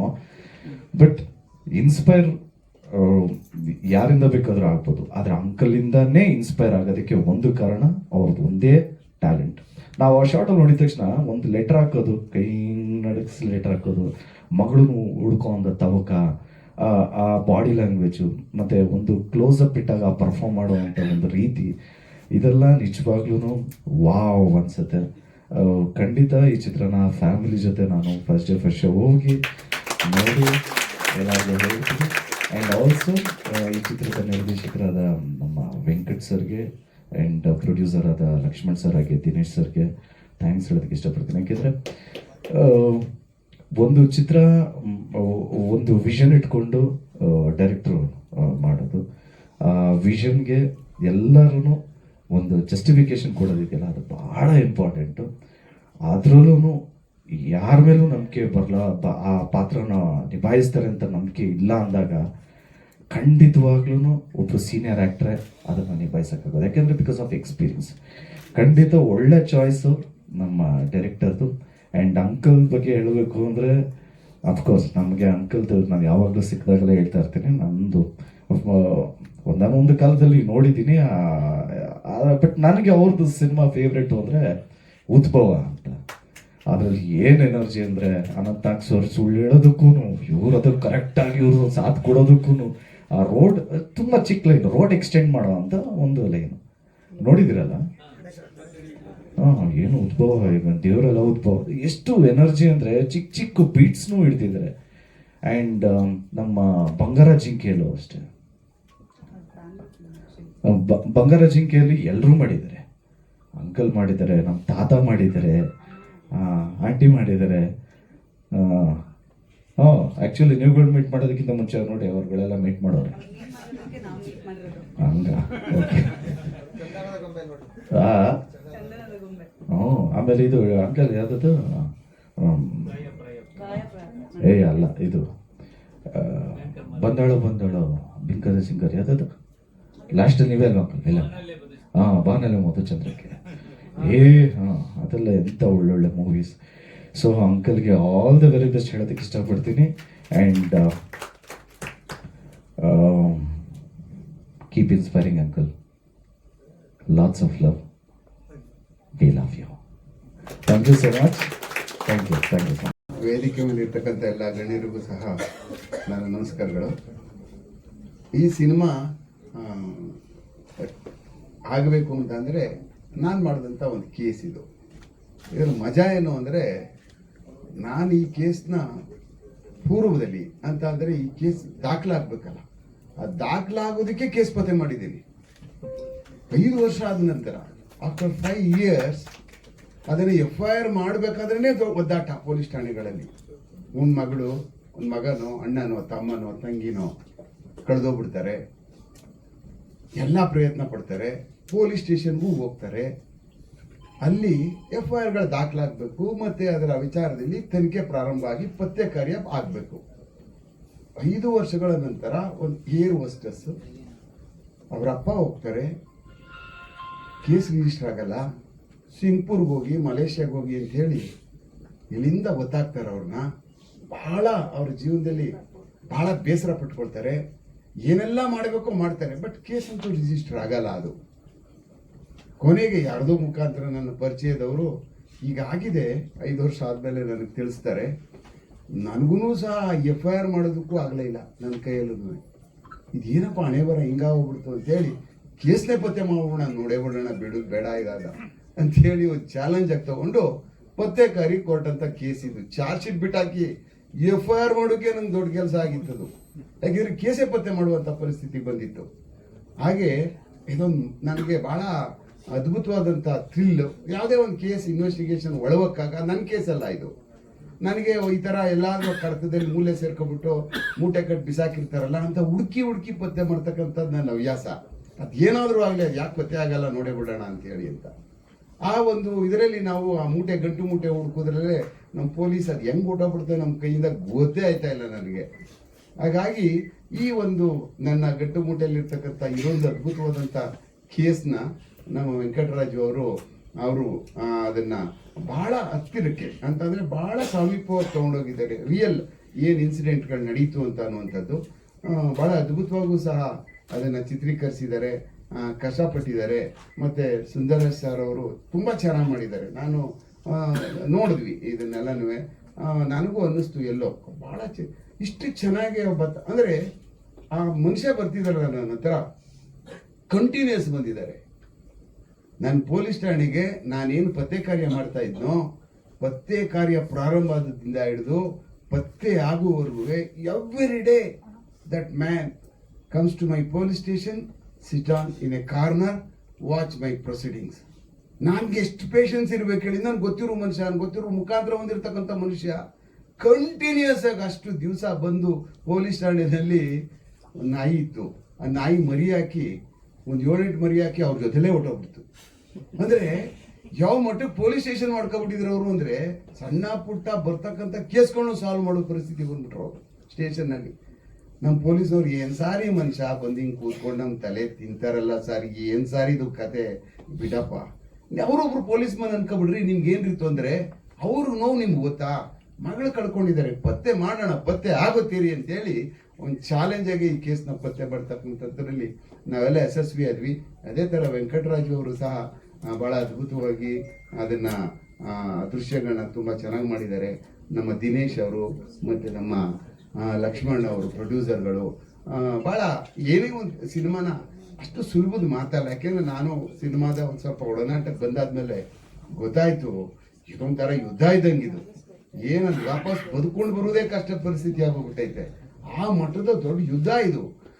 ನಾವು ಪೊಲೀಸಲ್ಲಿ ಬಿಡಿ, ಪೊಲೀಸ್ ಒಳಗಡೆ ಕೇಸ್ ಬರ್ತವೆ, ಪತ್ತೆ ಮಾಡ್ತೀವಿ, ಆಮೇಲೆ ಅಷ್ಟು ದಿವಸ ಆದ್ಮೇಲೆ ಅದಾಗೇನೆ ಕೋರ್ಟ್ಗೆ ಹೋಗ್ತವೆ. ಬಟ್ ನಾನಾಗಲ್ಲ, ಒಂದು ಕೇಸ್ ಪತ್ತೆ ಆದ್ಮೇಲೆ ಅದನ್ನ ಲಾಜಿಕಲ್ ಎಂಡಿಗೆ ತಗೊಂಡು ಹೋಗ್ಬಿಟ್ಟು ಅದಕ್ಕೆ ಶಿಕ್ಷೆ ಕೊಡುವವರೆಗೂ ಬಿಡಲ್ಲ, ನಾನು ನಿದ್ರೇನು ಮಾಡಲ್ಲ. ಯಾಕೆಂದ್ರೆ ಹಲವಾರು ಕೇಸ್ಗಳಲ್ಲೂ ಹಂಗೆ ಯಾವ್ದ್ರಲ್ಲೂ ಬೆನ್ನ ತಗೋಬಿಡ್ತಿದ್ದಾನು. ನಾನು ಯಾವುದು ನನಗೆ ಅನ್ನಿಸ್ತದೋ ಇವನಿಗೆ ಶಿಕ್ಷೆ ಕೊಡಿಸಬೇಕು, ಇವಳು ಒಳಗಿರೋಕ್ಕೆ ಸೈನಾನ್ ಮಲ್ಲಿಕ್ಗೆ ಅವಳಿಗೂ ಡೆತ್ ಪೆನಾಲ್ಟಿ ಮಾಡಿಸ್ಬಿಟ್ಟೆ, ಅವಳು ಒಂದು 12-13 ಮರ್ಡರ್ ಮಾಡ್ಬಿಟ್ಟಿದ್ಲು ಹೆಣ್ಮಗಳದು, ಇವಳು ಕೊಡಿಸ್ಬೇಕು ಅಂತ ನಾನು ಬೆನ್ನಿಗೆ ಬಿದ್ರೆ ನನ್ಗೆ ಯಾರೂ ಲೆಕ್ಕಕ್ಕೆ ಇಲ್ಲ. ಯಾಕೆಂದ್ರೆ ಈ ಪ್ರಕರಣಗಳಲ್ಲೂ ಅಷ್ಟೇನೆ, ಇದು ನನ್ನ ಪ್ರಕರಣ ಅಲ್ಲ, ಇದು ಆದಂತ ಪ್ರಕರಣ ನಮ್ಮ ತಿರುಪತಿಯ ಒಂದು ಭಾಗದಲ್ಲಿ ಆಗಿತ್ತು. ಆ ಕಾರಣಕ್ಕೋಸ್ಕರನೇ ಅರ್ಧ ಇನ್ವೆಸ್ಟಿಗೇಷನ್ ಅವ್ರು ಮಾಡಿದ್ರು, ಪತ್ತೆ ಮಾಡಿ ಅವರು ಗಂಟು ಮುಂಟೆ ಬಿಸಾಕಿದ್ರು ಅಲ್ಲಿ ನಮ್ಮ ಪೊಲೀಸ್ ಠಾಣೆ ಒಳಗಡೆ ತಿರುಪತಿನಲ್ಲಿ ಒಂದು ಕಡೆ. ಆದರೆ ಯಾಕೆಂದ್ರೆ ನಾನೇ ಪೂರ್ಣ ಪ್ರಮಾಣದಲ್ಲಿ ಮಾಡಿದ್ರೆ ಅದಕ್ಕೆ ಶಿಕ್ಷೆ ಮಾಡಿಸ್ತಿದ್ದೆ ಅಂತ ಅನ್ನುವಂಥದ್ದು ನನಗೆ ಧೈರ್ಯವಾಗಿ ಹೇಳ್ತಿದ್ದೆ. ಈ ದಿವಸ ನೀವೆಲ್ಲ ಇದೊಂದು ಚಾರ್ಜ್ ಶೀಟ್ ಬಹಳ ಅದ್ಭುತವಾಗಿ ತುಂಬಾ ಚೆನ್ನಾಗಿ ಬಂದಿದೆ ಇದು ನಮ್ಮ ಟ್ರೈಲರ್. ಮತ್ತೆ ಇಂಥ ಕೇಸಸ್ಗಳು ಮಾಡುವಂಥ ಸಮಯದಲ್ಲಿ ಬಹಳ ಖುಷಿ ಆಯ್ತದೆ. ಅದ್ರೊಳಗೆ ಹೋಗ್ಬಿಡ್ತೀವಿ, ಆ ಮಜಾ ಇದೆಯಲ್ಲ, ಪತ್ತೆ ಮಾಡುವಂಥ ಕೆಲಸ ಒಳಗೋಗಿ ಅಪತ್ತೆ ಆಗ್ತಾ ಇರಲ್ಲ, ಬಿಡಲ್ಲ. ಅದು ಎಷ್ಟು ಕೋಟಿ ಎಲ್ಲ ಏನು ಕೊಟ್ರು ಅದು ಮಜಾ ಸಿಗಲ್ಲ. ಅದಕ್ಕೆ ತನಿಖಾಧಿಕಾರಿನೇ ಆಗಬೇಕು ಅಂತ ಒಂದು ಥ್ರಿಲ್ ಬರಬೇಕು. ನಾವು ಮಾಡುವಂಥ ಕೆಲಸದಲ್ಲಿ ಅನುಭವ ಬೇಕು ಅಂತಂದ್ರೆ ಆಸ್ ಎ ಪೊಲೀಸ್ ಮನ್ ಆಗಿ ಹೇಳ್ತೀನಿ, ಪೊಲೀಸ್ ನನ್ನ ಬೇಗ ನನ್ನ ಕೈಯಿಂದ ಹೊಟ್ಟೋಗ್ಬಿಡ್ತು, ಅದೇ ಹೊಟ್ಟೆ ಉರಿತದೆ. Thank you very much. ಈ ಸಿನಿಮಾ ಭಾಳ ಅದ್ಭುತವಾಗಿ ರನ್ ಆಗಲಿ ಅಂತ ಕೇಳ್ಕೊಳ್ತೀನಿ. Thank you very much sir. ಇದರಲ್ಲಿ ನಡೆಯುವಂತ ಒಂದು ಕಾಲಘಟ್ಟದ ಕತೆ ಇದು ಸ್ಟೋರಿ ಹುಟ್ಟಿದ್ದೇ ಒಂದು ವಿಚಿತ್ರ ಆಗಿ ನಮಗೆ ಯಾವ ಥರ ಅಂತ ಹೇಳ್ತೀವಿ. ದಿನೇಶ್ ಅವರು ಒಂದಿನ ಬರ್ತಾರೆ, ಬಂದು ಉಮೇಶ್ ಸರ್ ಮನೆ ಕರ್ಕೊಂಡು ಹೋಗ್ತಾರೆ. ಕರ್ಕೊಂಡು ಹೋಗ್ಬಿಟ್ಟು ಕಾಫಿ ಕೊಡ್ತಾರೆ ಉಮೇಶ್ ಸರ್. ಸುಮ್ಮನೆ ಒಂದು ಸ್ಟೋರಿ ಲೈನ್ ಹೇಳ್ತಾರೆ. ಅವತ್ತು ಪ್ರೊಡ್ಯೂಸರ್ ಆಗಿರಲಿಲ್ಲ ಅವರು, ದಿನೇಶ್ ಅವರು, ಲಕ್ಷ್ಮಣ್ ಅವರು ಪ್ರೊಡ್ಯೂಸರ್ ಆಗಿರಲಿಲ್ಲ. ಆ ಕತೆ ಯಾವ ಥರ ಕಾಡುತ್ತೆ ನನಗೆ ಅಂದರೆ, ಒಂದು 3 ದಿನ ಅದು ನನಗೆ ಈ ಥರ ಆಗ ನಡೆಯತ್ತಾ ಮನುಷ್ಯನ ಜೀವನದಲ್ಲಿ ಅನ್ನೋದು ಒಂದು ದೊಡ್ಡ ಕುತೂಹಲ, ಮತ್ತೆ ತಲೆಯಲ್ಲಿ ಒಂಥರ ಗುಂಗ್ರಾಗ್ತಾರೆ. ಸೊ ಅದು ಅಲ್ಲಿಗೆ ಸ್ಟಾಪ್ ಮಾಡ್ಬಿಡ್ತೀವಿ. ಒಂದು 15 ದಿನ ಆಗುತ್ತೆ. 15 ದಿನ ಆದ್ಮೇಲೆ ಲಕ್ಷ್ಮಣ್ ಅವರು ದಿನೇಶ್ ಅವರು ಬಂದ್ಬಿಟ್ಟು ಹೇಳ್ತಾರೆ, ಸರ್ ಒಂದು ಸಿನಿಮಾ ಮಾಡೋಣ ಅಂತ. ನಾರ್ಮಲ್ ಆಗಿ ಡೈರೆಕ್ಟರ್ ಆದವನು ಪ್ರೊಡ್ಯೂಸರ್ಗೆ ಒಂದು ಕತೆ ಹೇಳ್ಬಿಟ್ಟು ಕಾಯ್ತಾ ಇರ್ತಾನೆ, ಪ್ರೊಡ್ಯೂಸರ್ ಕಾಲ್ ಬರುತ್ತಾ ಅಂತೇಳಿ. ಆದ್ರೆ ಇದು ಏನಾಯ್ತು ಅಂದ್ರೆ, ಇವರೇ ಬಂದು ಕತೆ ಮಾಡೋಣ ಅಂತ ಹೇಳಿದ ತಕ್ಷಣ ನಾನೇನ್ ಹೇಳ್ತೀನಿ ಇಮಿಡಿಯೇಟ್ ಆಗಿ, ಸರ್ ಉಮೇಶ್ ಸರ್ ಅವ್ರ ಕತೆ ಹೇಳಿದ್ರಲ್ಲ ಅದನ್ನ ಮಾಡೋಣ ಸರ್. ಸರಿ, ಮತ್ತೆ ಅವ್ರ ಮನೆಗೆ ಹೋಗ್ತೀವಿ, ಡೀಟೇಲ್ ಕತೆ ಕೇಳ್ತೀನಿ. 72 ಸೀನ್ಸ್ ಸ್ಕ್ರೀನ್ ಪ್ಲೇ, 22 ಸೀನ್ ಬರೀತೀನಿ. ಬಂದ್ಬಿಟ್ಟು ಅವ್ರ ಮುಂದೆ ನರೇಷನ್ ಕೊಡ್ತೀನಿ. ತುಂಬಾ ನೀಟಾಗಿ ಮಾಡಿದ್ಯಾ, ಯು ಕ್ಯಾನ್ ಗೋ ಹೆಡ್ ಅಂದ್ರು. ಯಾಕಂದ್ರೆ ಅವ್ರ ಜವಾಬ್ದಾರಿ. ಒಂದ್ ಸ್ವಲ್ಪ ಕತೆ ಆ ಕಡೆ ಈ ಕಡೆ ಆದ್ರೂ ಅವ್ರು ಯಾರು ಬರ್ದಿರ್ತಾರೋ ಅವ್ರು ಇಷ್ಟಪಡೋದಿಲ್ಲ. ಎಷ್ಟೋ ಉದಾಹರಣೆಗಳಿದೆ. ತಾರಾಸು ಅವರು ಬರೆದಂತ ಒಂದ್ ಕತೆನ ಪುಟ್ಟಣ್ಣ ಅವರು ಸರಿ ಬರ್ದಿಲ್ಲ, ಅವಾಗ ಇದು ಕೆರೆ ಇದ್ದಂಗಿದೆ ಅಂತೆಲ್ಲ ಹೇಳಿರೋದೆಲ್ಲ ನಮ್ಗೆ ಭಯ ಆಗುತ್ತೆ ಅವಾಗ. ಸೊ ಹಾಗಾದಾಗ ಇವರು ಸರ್ ನನಗೆ ನರೇಟ್ ಮಾಡದಂತದನ್ನು ಒಂದ್ಸಲ ಕ್ಲೀನ್ ಆಗಿ ಡೈಲಾಗ್ ಬರೆದು ಅವ್ರ ಮುಂದೆ ಒಪ್ಪಿಸಿದಾಗ ಅವರು ಸರಿಯಾಗಿ ಮಾಡಿದ್ರೆ ಕ್ಯಾನ್ ಪ್ರೊಸೀಡ್ ಅಂದ್ಮೇಲೆ ನಾವು ಕ್ಯಾಸ್ಟಿಂಗ್ ಶುರು ಮಾಡ್ತೀವಿ. ಎಲ್ಲ ಪಾತ್ರಗಳು ಫಿಟ್ ಆಗುತ್ತೆ. ಹೀರೋ ಪಾತ್ರ, ಇನ್ನೊಂದು ಕ್ಯಾರೆಕ್ಟರ್. ಆದ್ರೆ ಈ ಚಾಲೆಂಜಿಂಗ್ ಅಂದ್ರೆ ಆ ರಾಮಣ್ಣನ ಕ್ಯಾರೆಕ್ಟರ್ ಏನ್ ಸುಂದರರಾಜ್ ಮಾಡಿದಾರೋ ಅದು ತಲೆ ಕೆಟ್ಟೋಗುತ್ತೆ. ಎಷ್ಟೋ ಜನ ಅನ್ಕೊಂತೀವಿ ಏನೋ ಹಿಂಗಾಗತ್ತಾ. ಒನ್ ಫೈನ್ ಡೇ ಇವರು ಪ್ರೊಡ್ಯೂಸರ್ ಹೇಳ್ತಾರೆ, ಸರ್ ಸುಂದರರಾಜ್ ಅವ್ರು ಹೆಂಗೆ ಸರ್? 9:30 ರಾತ್ರಿ. ಸರಿ ಸರ್ ಫೋನ್ ಮಾಡ್ತೀವಿ. ಯಾವ ಆರ್ಟಿಸ್ಟ್ ನೋಡಿ 9:30ಗೆ ಮನೆಗೆ ಬನ್ನಿ ಅಂತ ಹೇಳಲ್ಲ, ನಿಮ್ಗೆ ಗೊತ್ತು. ಸೊ ಸರ್ ಮನೆಗೆ ಬಂದ್ಬಿಡಿ ಅಂತಾರೆ. ನಾನು 2 ವೀಲರ್ಲಿ ಇವ್ರು ಕೂಸ್ಕೊಂಡು ಬರ್ತೀನಿ ಅವ್ರ ಮನೆಗೆ. ಬಂದ್ಬಿಟ್ಟು 9:45ಗೆ ಅವ್ರ ಕತೆ ಹೇಳ್ತೀನಿ. ಅವ್ರ ಕಣ್ಣಲ್ಲಿ ನೀರು ತುಂಬಿಡುತ್ತೆ. ಸೊ ತುಂಬಾ ಚೆನ್ನಾಗಿದೆ, ನಾನು ಮಾಡ್ತೀನಿ ಪ್ಲೀಸ್, ನಾನು ರಾಮಣ್ಣನ್ ಸೆಟ್ ಆಗ್ತೀನಿ ಇದಕ್ಕೆ. ನನಗೆ ಅವ್ರು ಹೇಳಿದ್ ನೋಡಿ ನನಗೆ ಅವತ್ತಿನ ದಿನ ತುಂಬಾ ಖುಷಿ ಆಯ್ತು. ಯಾಕಂದ್ರೆ ಫುಲ್ ಸರ್ಕಸ್ ಹೊಡೆದಿದ್ದೀನಿ ಆ ರೋಲ್ಗೆ. ಯಾರು ಫಿಟ್ಮೆಂಟ್. ಯಾಕಂದ್ರೆ ನಮ್ಗೊಂದು ವಿಷನ್ ಇರುತ್ತೆ. ಧ್ರುವ ಸರ್ಜಾ ಅವ್ರು ಸರ್ ಹೇಳ್ದಂಗೆ ನಮ್ಗೊಂದು ವಿಷನ್ ಇರುತ್ತೆ. ಆ ವಿಷನ್ ಅಲೈನ್ ಅಂತ ಆರ್ಟಿಸ್ಟ್ ಬಂದಾಗ ಮಾತ್ರ ಅದು ತೆರೆ ಮೇಲೆ ನೀವು ಒಂದು ಒಳ್ಳೆ ಕ್ಯಾರೆಕ್ಟರ್ನ ತರಕ್ ಸಾಧ್ಯ. ಇಲ್ಲ ಅಂದ್ರೆ ಮಾಡಕ್ಕಾಗಲ್ಲ. ಸೊ ಈ ಚಿತ್ರ ಎಲ್ಲರೂ ಹೇಳ್ತಾರೆ ನಾನು 100 ದಿನ ಸಿನಿಮಾ ಮಾಡಿದೆ ಶೂಟಿಂಗು, 50 ದಿನ ಖಂಡಿತ ನಾನು ಅಷ್ಟು ದೂರ ಮಾಡಿ ಅಲ್ಲ. 22 ದಿನದಲ್ಲಿ ಶೂಟಿಂಗ್ ಮಾಡಿರೋದು ನಾನು. 22 days I completed the shooting. So 72 scenes ಈ ಸಿನಿಮಾದಲ್ಲಿ 2 ಗಂಟೆ 28 ನಿಮಿಷ 50 ಸೆಕೆಂಡ್ ಸಿನಿಮಾ ಡ್ಯೂರೇಷನ್. ಸೆನ್ಸಾರ್ ಅವರು ನೋಡಿ ಚೆನ್ನಾಗಿದೆ ಅಂತ ಹೇಳಿದ್ರು. ಈ ಕ್ರೆಡಿಟ್ ನನ್ನ ಟೆಕ್ನಿಷಿಯನ್ಸ್ಗೂ ಹೋಗ್ಬೇಕು. ಮೊದಲು ನಮ್ಮ DOP ಪ್ರಮೋದ್, ಅಲ್ಲೇ ನಿಂತ್ಕೊಳ್ಳಿ. ಪ್ರಮೋದ್ ಅವರು DOP ನಮ್ಮ ಸಿನಿಮಾ ಮಾಡಿರೋದು. ನೆಕ್ಸ್ಟ್ ನಮ್ಮ ಮ್ಯೂಸಿಕ್ ಡೈರೆಕ್ಟರ್ ಇಲ್ಲಿದ್ದಾರೆ ಸಮೀರ್ ಅವರು. ನಾನು ಮಾತಾಡಲ್ಲ ಸರ್, ಡೆಂಟಲ್ ಪ್ಲಾಂಟ್ ಆಗ್ಬಿಟ್ಟಿದೆ, ನಾನು ಮಾತಾಡಲ್ಲ ಅದು. ನೆಕ್ಸ್ಟ್ ಎಡಿಟರ್ ಶಮೀಕ್ ಅಲ್ಲಿದ್ದಾರೆ ನೋಡಿ, ಶಮೀಕ್ ಎಡಿಟರು. ಮತ್ತು ಕಲಾವಿದರು ತುಂಬಾ ನನ್ನ ಬೆನ್ನ ಹಿಂದೆ ನಿಂತು ಈ ಚಿತ್ರಕ್ಕೆ ಬೆಂಬಲಿಸಿದ್ದಾರೆ. ಒಂದೊಂದು ಪಾತ್ರವೂ ಮಾತಾಡುತ್ತೆ ಈ ಸಿನಿಮಾದಲ್ಲಿ. ಸೊ ಒಟ್ಟು ನಾನೇನು ಅನ್ಕೊಂಡೋ ಅದನ್ನ ನಾನು ತೆರೆ ಮೇಲೆ ತಂದಿದ್ದೀನಿ. ನಾನು ಫಸ್ಟು ನಮ್ಮ ಪ್ರೊಡ್ಯೂಸರ್ಸ್ಗೂ ಥ್ಯಾಂಕ್ಸ್ ಹೇಳ್ತೀನಿ, ದಿನೇಶ್ ಅವರು ಮತ್ತೆ ಲಕ್ಷ್ಮಣ್ ಅವ್ರಿಗೆ. ನೀವೆಲ್ಲ ನಮ್ಮ ಚಿತ್ರಕ್ಕೆ ಬಂದು ಒಂದು ಬೆನ್ನೆಲುಬಾಗಿ ನಿಂತು ಇಷ್ಟು ಜನ ಮಾಧ್ಯಮ ಮಿತ್ರರು ನನಗೆ ಸಪೋರ್ಟ್ ಆಗಿ ನಿಂತಿರೋದು. I am very much thrilled. ನಾನು ಇಷ್ಟು ಕ್ಯಾಮ್ರಾ ಫಸ್ಟ್ ಟೈಮ್ ನೋಡ್ತಾ ಇರೋದು. So thank you very much sir, ನೀವೆಲ್ಲ ಬಂದು ನಮಗೆ ಆಶೀರ್ವಾದ ಮಾಡ್ತಾ ಇರೋದು.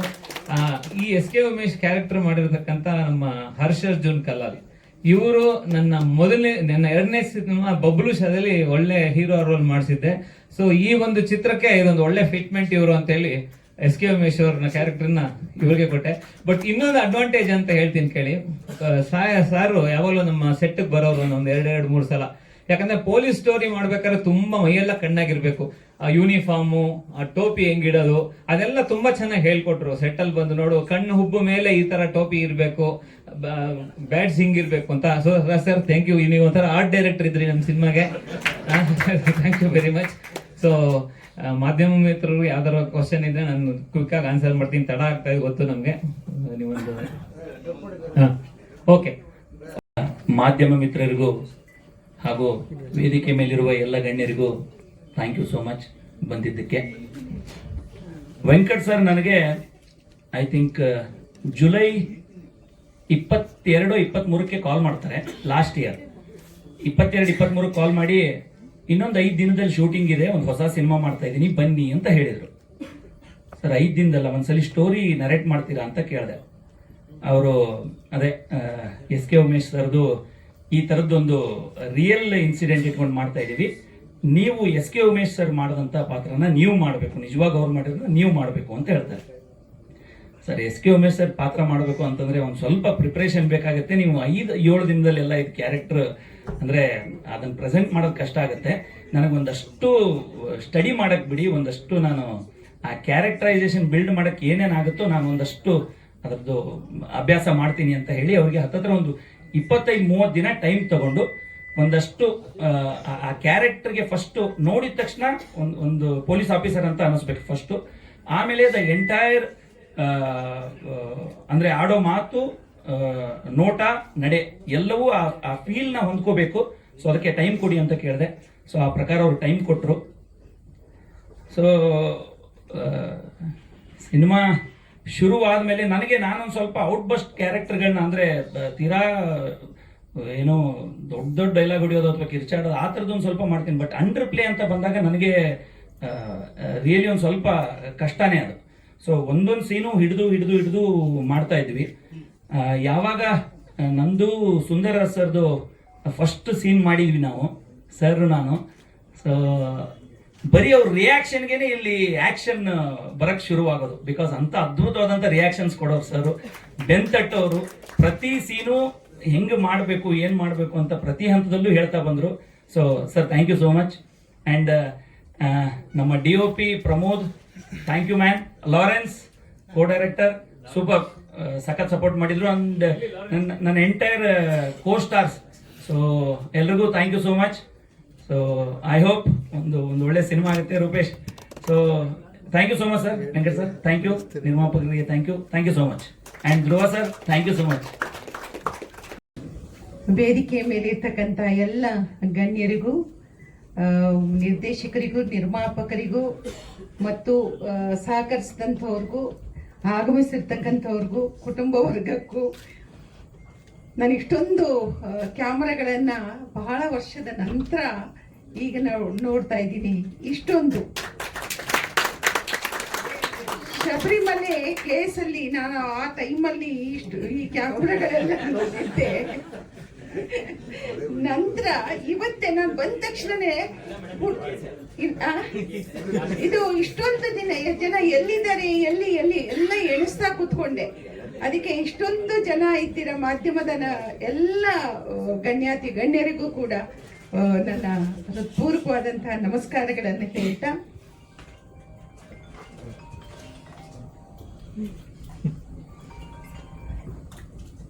ಸುಂದರ್ ಅವ್ರದ್ದು ಚಾರ್ಜ್ ಶೀಟ್ ನೋಡ್ರಿ. ಆ ಚಾರ್ಜ್ ಶೀಟ್ ಅನ್ನುವಂಥ ಪದ ಎಷ್ಟು ಫೋರ್ಸ್ ಇದೆ ಅಂದರೆ,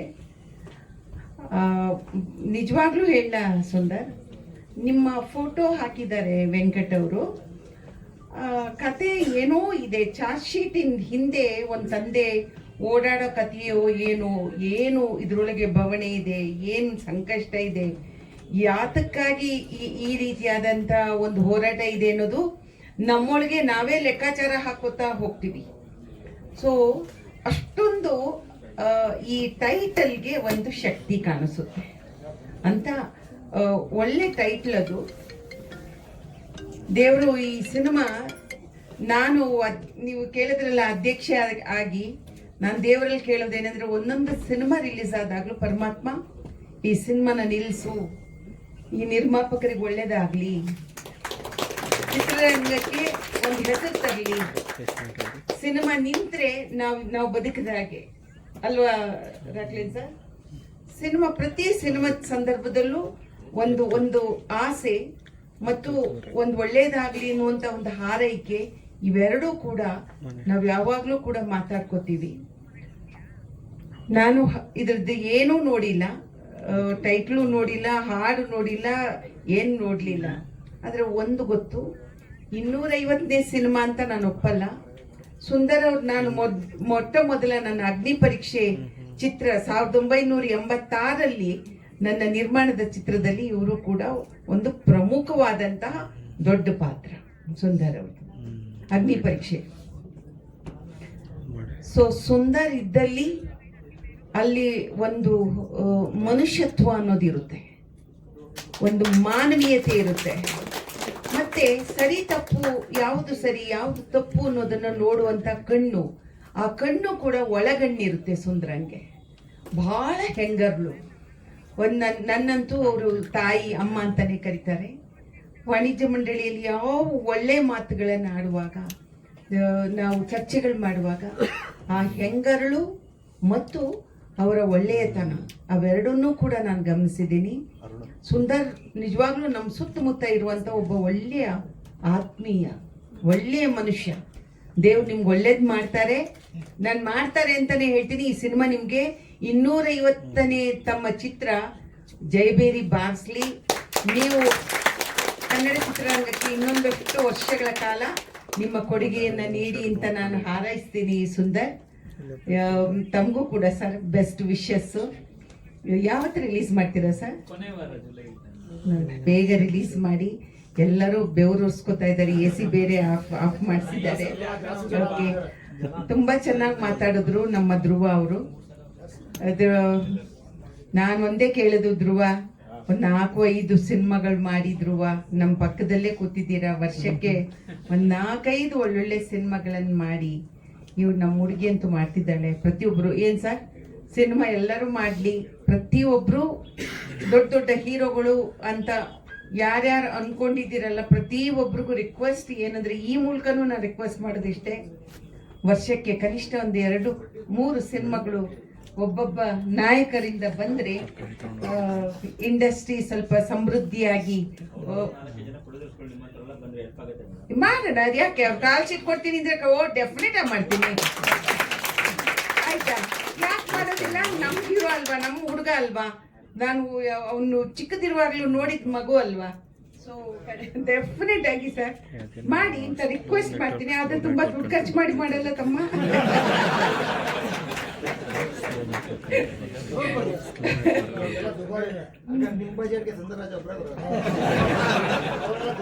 ನಮ್ ಬಜೆಟ್ ಯಾವ್ದ್ರಿ?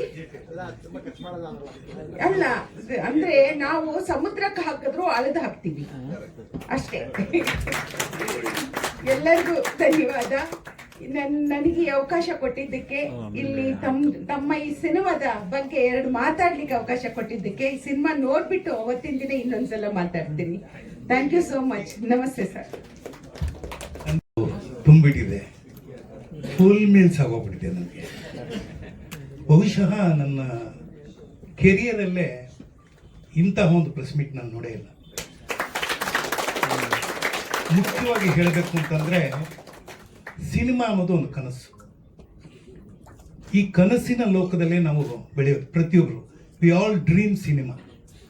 ಅದು ಸಾಧಾರಣವಾಗಿ ಒಂದು ತರಕಾರಿ ಮಾರೋರು, ಹಣ್ಣು ಮಾರೋರು, auto rickshaw driver, bus driver, hotel ಮಾಣಿ, ಇವ್ರುಗಳೆಲ್ಲ ಆಸೆ ಪಡೋದೇನೆಂದ್ರೆ ಯಾವತ್ತಾದ್ರೂ ನಾನು ಹೀರೋ ಆಗ್ತೀನಿ ಸರಿ. ಯಾಕೆಂದ್ರೆ ಸಿನಿಮಾ ಆ ಥರ ಎಲ್ಲವನ್ನು ತೋರಿಸುತ್ತೆ. ಆ ತೋರಿಸೋದೇನೆಂದ್ರೆ ವಿಜೃಂಭಣೆಯಿಂದ ನೋಡ್ತಾ ಇರ್ತೀವಿ. ಆ ಹೀರೋ ಡ್ಯಾನ್ಸ್ ಮಾಡ್ತಾನೆ, ಹೀರೋಯಿನ್ ಕುಣಿತಾಳೆ, ಹಾಡು ಹೇಳ್ತಾರೆ, ಅಲ್ಲೊಬ್ಬ ವಿಲನ್ ಬರ್ತಾನೆ, ಇಲ್ಲೊಬ್ಬ ಕಾಮಿಡಿಯನ್ ಬರ್ತಾನೆ, ಅಲ್ಲೊಂದು ತಾಯಿ ಇರ್ತಾರೆ, ಇಲ್ಲೊಂದು ತಂದೆ ಇರ್ತಾರೆ, ಒಂದು ಟೋಟಲ್ ಜಾಯಿಂಟ್ ಫ್ಯಾಮಿಲಿ ನೋಡ್ತೀವಿ. ಆ ಸಿನಿಮಾಗಳನ್ನ ನೋಡಿ ಬೆಳೆದವನು ನಾನು. ಬಹುಶಃ ನನಗೆ ನಮ್ಮಪ್ಪ ಬಿಸ್ನೆಸ್ ಮಾಡುವಾಗ ಒಳ್ಳೆ ಬಿಸ್ನೆಸ್ ಇತ್ತು. ನಮ್ಮದು ಟೈರ್ ಅಂಗಡಿ ಇತ್ತು. ದಿವಸಕ್ಕೆ 5,000 ರೂಪಾಯಿ 6,000 ರೂಪಾಯಿ ವ್ಯಾಪಾರ ನಡೆಯೋದು. ನಾನು ಹೇಳೋದು 1970ನಲ್ಲಿ 70ರಲ್ಲಿ. ಇವತ್ತು 5,000 ರೂಪಾಯಿ ಅಂತಂದ್ರೆ ಅವತ್ತಿನ 5,000 ರೂಪಾಯಿ ಇವತ್ತು ಏನಿಲ್ಲ ಅಂದ್ರೂ ಹೆಚ್ಚು ಕಡಿಮೆ 15ರಿಂದ 20 ಲಕ್ಷ ರೂಪಾಯಿ ಇರುತ್ತೆ ಪರ್ ಡೇ ಕಲೆಕ್ಷನ್. ಆದರೆ ನನ್ನ ಆಸೆ ಇದ್ದಿದ್ದು ಕಾಸೇ ಕೊಡದೆ ಇರೋ ರಂಗಭೂಮಿಗೆ ಹೋದೆ.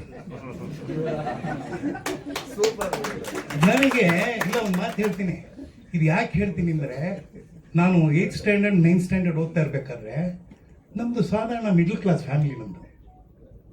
ಅಲ್ಲಿ ನಮ್ಮ ಅಪ್ಪನ ತುಂಬ ಆಸೆ, ನಮ್ಮ ಅಣ್ಣನ ಡಾಕ್ಟರ್ ಇಂಜಿನಿಯರ್ ಮಾಡಬೇಕು, ನನ್ನ ಡಾಕ್ಟರ್ ಮಾಡಬೇಕು. ನನ್ನ ತಂಗಿನೂ ಬಂದಿದ್ದಾಳೆ, ಅವಳು ಡಾಕ್ಟ್ರೇಟ್ ಮಾಡಿದ್ದಾಳೆ, ಅವಳು ಆಲ್ರೆಡಿ ಅಗ್ರಿಕಲ್ಚರ್ ಕಾಲೇಜಲ್ಲಿ. ನನಗಿನ 3 ಜನ ತಂಗಿರು, ಅವರೆಲ್ಲ ಡಬಲ್ ಗ್ರಾಜ್ಯುಯೇಟ್ಸು. ನಮ್ಮಣ್ಣ ಇಂಜಿನಿಯರು, ನಾನು ಆ್ಯಕ್ಟ್ರು. ಯಾಕೆ ಹೇಳ್ತೀನಿ ಅಂದರೆ, ಆವತ್ತು ನಾನು ಹೇಳಿದೆ, ಅಪ್ಪ ಅಲ್ಲಿ ಇದು ಬಂದಿದೆ, ನಾವು ಯಾವುದಾದ್ರೂ ಒಂದು ಆರಿಸ್ಕೋಬೇಕು, ಒಂದು ಟೈಲರಿಂಗು ಇಲ್ಲ ಡ್ರಾಮೆಟಿಕ್ಸು. ಹೌದಾ, ಟೈಲರಿಂಗು ಅದಕ್ಕೆ 20 ರೂಪಾಯಿ ಬೇಕಂತೆ. ಯಾಕೆ 20 ರೂಪಾಯಿ ಅಂದರು. ಅದೇ ಸೂಜಿ ದಾರ ಕತ್ರಿ ಅದೆಲ್ಲ ತಗೋಬೇಕು ಅಂದರು. ಇನ್ನೊಂದು ಅಂದರು ಡ್ರಾಮೆಟಿಕ್ಸ್, ಅದಕ್ಕೆ ಏನಿಲ್ಲ ಅಂತ, ಹೋಗಿ ಅದು ಸೇರ್ಕೋಗಿ. ಇದು ನೋಡಿ, ಯಾವತ್ತು ನಾವೆಲ್ಲ ಮಾಡೋದೇನು ಅಂದರೆ, ಅವತ್ತು ಒಂದು ಕಾಲದಲ್ಲಿ ಸಿನಿಮಾ, ಕನ್ನಡ ಸಿನಿಮಾ ಯಾರ್ಯಾರು ಮಹಾನುಭಾವರಪ್ಪ, ಎಲ್ಲ ರಾತ್ರಿ ಹೊತ್ತು ಕೆಲಸ ಮಾಡಿಕೊಂಡು ಚಿತ್ರಾನ್ನ ತಿನ್ಕೊಂಡು 1/2 ಕಾಫಿ ಕುಡ್ಕೊಂಡು ಬೆಳೆಸಿದಂಥ ಅಂಥ ಧೀಮಂತ ಶಕ್ತಿಗಳು, ಅವ್ರನ್ನೆಲ್ಲ ನೆನೆಸ್ಕೋತೀನಿ ಇವತ್ತು. ಈ ಒಂದು ಹೊತ್ತಿನಲ್ಲಿ ಅವರೆಲ್ಲ ನಮಗೆಲ್ಲ ಮಾಡಿಕೊಟ್ಟಿದ್ದಾರೆ. ಅವರೆಲ್ಲ ಮಾಡಿಕೊಟ್ಟಿದ್ದನ್ನು ನೋಡಿ ಕಲಿತ್ಕೊಂಡು ಇವತ್ತು ನನ್ನ 250ನೇ ಸಿನಿಮಾ ನಡೀತಾ ಇದೆ. ಮುಖ್ಯವಾಗಿ ವಿಷಯಕ್ಕೆ ಬಂದ್ಬಿಡ್ತೀನಿ. ಈ ಚಾರ್ಜ್ ಶೀಟ್ ಅನ್ನೋದು ನನಗೊಂಥರ ರೋಮಾಂಚನ ಮಾಡಿಬಿಡ್ತು. ಇದಕ್ಕೆ ಮುಖ್ಯ ಹೀರೋನೇ ಯಾರಪ್ಪ ಅಂದರೆ SK ಉಮೇಶ್ ಅವರು. ಅವರೇ ಹೀರೋ ಪಿಕ್ಚರ್. ಈ ಸಿನಿಮಾ ಕತೆ ಅಲ್ಲ ಇದು. ಅವರು ನಮ್ಮ JP ನಗರದಲ್ಲಿದ್ದಾಗ ವೆರಿ ಸ್ಟ್ರಿಕ್ಟ್ ಆಫೀಸರು. ನಮ್ಮ ಮನೆಗೆ ಬಂದರು. ಮನೆಗೆ ಬಂದ್ಬಿಟ್ಟು, ಏನು ಹೆಂಗಿದೆ ಎಲ್ಲ ಓಕೆನಾ, ಅಕ್ಕಪಕ್ಕ ಏನು ತೊಂದರೆ ಇಲ್ವಾ ಅಂದರು. ಸರ್ ನೀವಿದಿರಲ್ಲ ಸರ್, ಏನು ತೊಂದರೆ ಇಲ್ಲ ಅಂತ. ಆಮೇಲೆ ಒಂದು ಗ್ಯಾಜೆಟ್ ಕೊಟ್ಟರು, ಮನೆಗೆ ಹಾಕಿದ್ರು. ಇದು ನೋಡಿ, ಇದನ್ನು ಹಾಕಿದ್ದೀವಿ, ಇದು ಏನಾದರೂ ಯಾರಾದರೂ ಫಾಲ್ಸ್ ಬಂದು ಮಾಡಿ ಅಲಾರಮ್ ಆದರೆ ಇದು ನಿಮಗೂ ಅಲಾರಮ್ ಬರುತ್ತೆ, ಸ್ಟೇಷನ್ಗೂ ಬರ್ತಿದ್ರು. ಅದು ಅವ್ರ ಕಾಳಜಿ ನೋಡಿ ಅವರು. ಅಂದರೆ ಸಮಾಜದಲ್ಲಿ ಒಬ್ಬ ನಮಗೆ ರಕ್ಷಣೆ ಕೊಡೋರು ಯಾರು? ದೇಶಕ್ಕೆ ರಕ್ಷಣೆ ಕೊಡೋನು ಸೈನಿಕ,